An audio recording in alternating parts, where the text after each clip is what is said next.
Okay, so let's try to work through as quickly as possible some of the less interesting aspects, which are the definitions, but unfortunately, as I said, matter tremendously. So part of what I mentioned using the example of surveillance cameras and UAVs is what you're trying to do in terms of securing your information that you've created access to for some behavioral gain, be that security through surveillance or whatever. You want to keep others from getting access to that information, and you want to make sure what you are trying to communicate is being communicated. That means if I send a message, you receive the message that I intended for you to send without it having been tampered with. And these are things that we refer to as confidentiality and integrity of information. And then the other most important aspect of this is keeping the service active. We don't want to lose access to surveillance cameras. We want to be able to continue to use them for the benefit that they were created for, and same for UAVs. So these are the two main halves of what people mean at the highest level of abstraction when talking about cybersecurity. Once you go beyond that, however, you get into all kinds of definitional questions based on who it is you're talking to.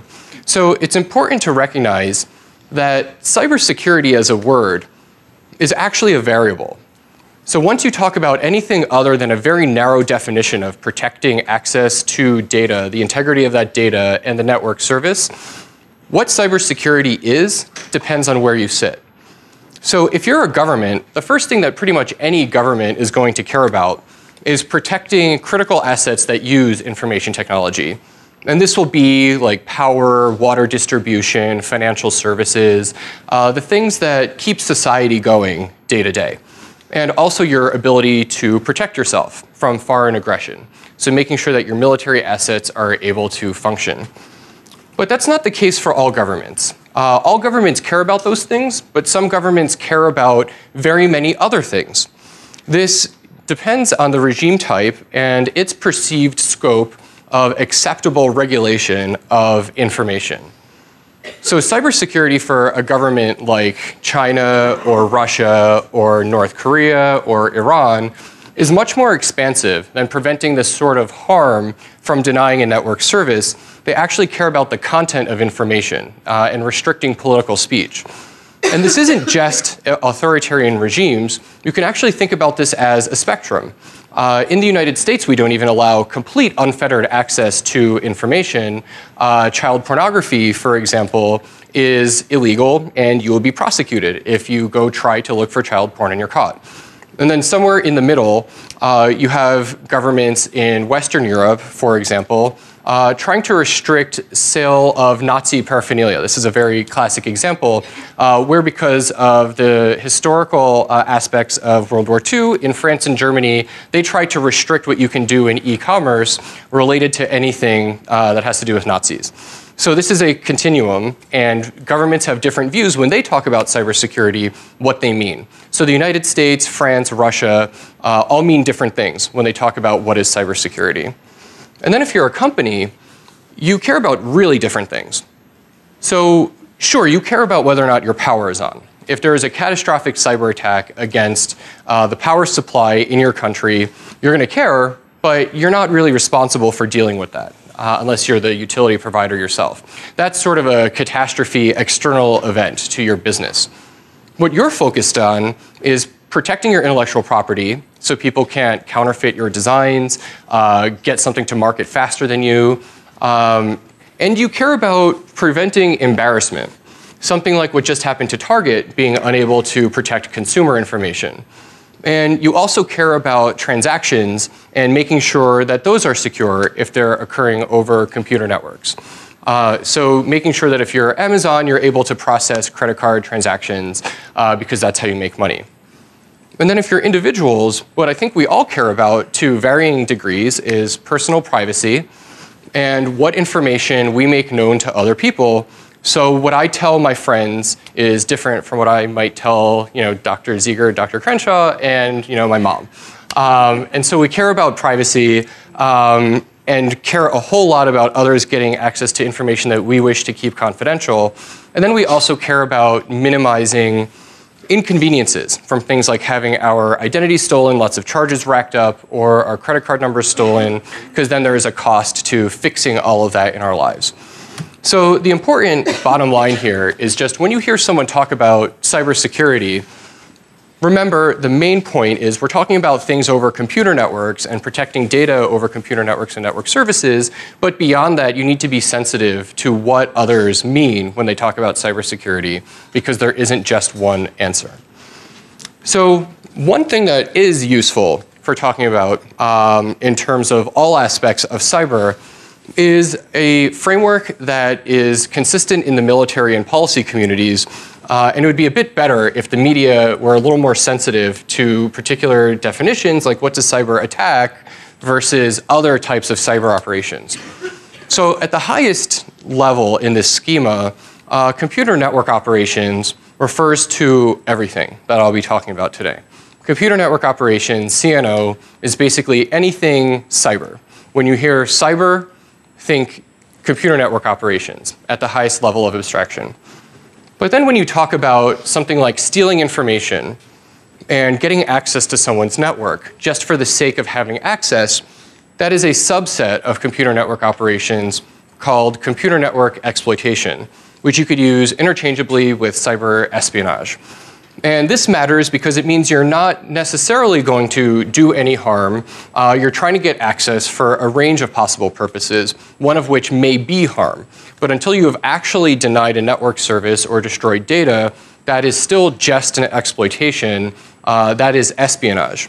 And so today, I'm sure all of you read the Mandiant report, which was on the reading list. The Mandiant report was about suspected Chinese military cyber espionage. And that is one of the best recent examples of a detailed study of computer network exploitation, again, a subset of computer network operations. And then trying to keep people out of your networks and trying to protect your information is pretty self-explanatory. That's computer network defense or cyber defense.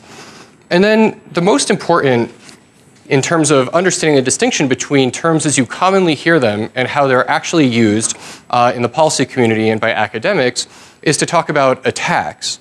So computer network attack or cyber attack doesn't just mean hacking someone's network. It doesn't just mean like stealing information such as credit card numbers. It means you have to be actively denying a network service or reducing the quality of a network service. So taking credit card transactions offline would be an attack. Stealing credit card numbers would not. And this includes destroying data. So wiping the hard drives of a bank's information system, which has happened in South Korea, for example, would be a cyber attack too. You're actually destroying information and disrupting a network service. And so you've probably read in the news about some of these examples. Stuxnet is one of the most famous ones, and you read a bit about that today too. And then there have been lots of others in the financial sector and against multiple countries, and I'll talk about them throughout the presentation. Okay. So the next important definitional question, and we're almost done, I promise, is what constitutes cyber war as opposed to just cyber attack? And there is not total agreement on this, but what pretty much everyone will agree on is that cyber war is when you do cyber attack with a political motive.